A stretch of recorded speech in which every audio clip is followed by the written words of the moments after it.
Welcome to part 2 of Mindful Prehab, where I take you over the single limb exercises using equipment. What you're going to need for this is ideally a kettlebell and or a dumbbell. Two smaller weights, either a dumbbell or you can even use something like cans of beans or anything around the house, water bottles, things like that. And finally, a resistance band. It's really difficult for me to say what weight is ideal because everybody's so different. So what I'd say is start off light and work your way up in weight when you feel that you're getting stronger and more stable. We'll start with the single arm, single leg deadlift, and we'll go through each exercise as outlined in the original Mindful Prehab video. So with this exercise, if my left leg is forward, I'm going to pick up the kettlebell with my right arm. So it's an opposite arm to leg. I'm going to keep my pelvis in line, my back leg pointing down. We're going to go down for 4 and up for 2. We don't want to use a weight that's too heavy, which causes our lower back to round. The second exercise, we can stick with the kettlebell and we can either rest it in the crook of our elbow or up onto our shoulder. I do prefer resting it on my shoulder. And this is our lunge to sprinter knee. So whatever leg is forward in our lunge, we're going to rest the kettlebell on the opposite shoulder, coming back for 4 and up for 2. Now you might find that you're a little bit wobbly on this one because it's instability with the kettlebell on one side. So start light and then work your way up to a heavier weight, pulling in your core to keep you stable. Down for 4, up for 2.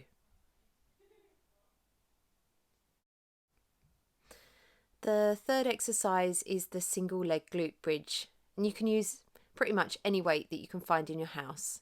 Something that's comfortable to rest on your pelvis, setting yourself up like you did in the original video, and then just gently holding the weight quite low down onto your pelvis and doing your single leg bridges.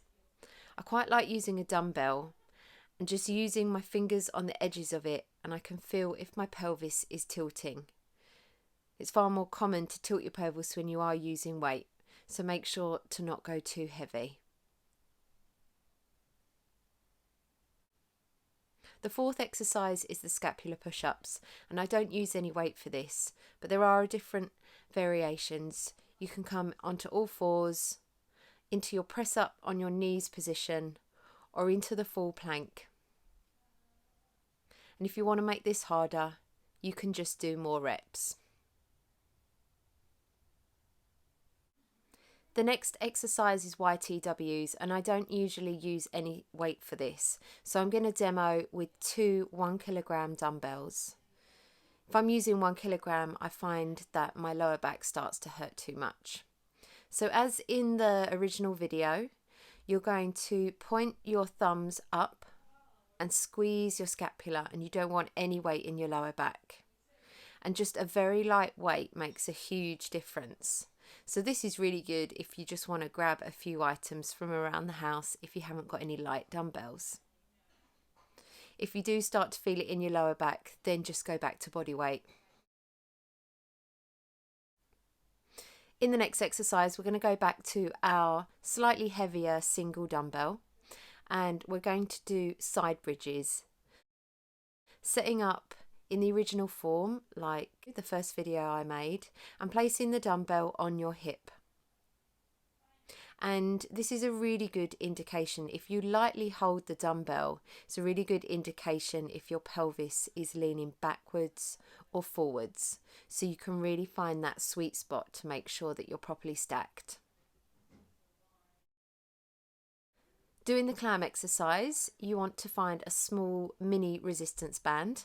I use a band called Perform Better, and I've linked that in the description below. They're really good quality and really reasonably priced.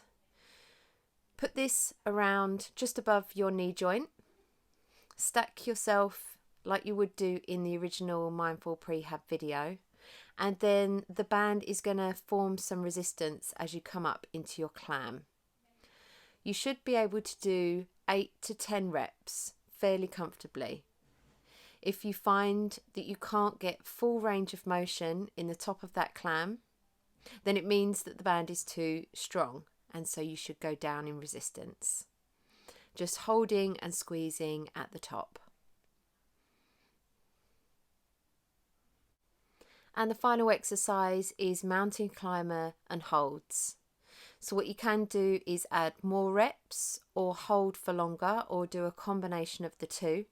So we did 8 reps and 10-second holds in our original video, but you can do 10 reps, 20 reps, and then hold for up to 30 seconds if you're feeling strong. But do make sure that your form is on point the whole way through.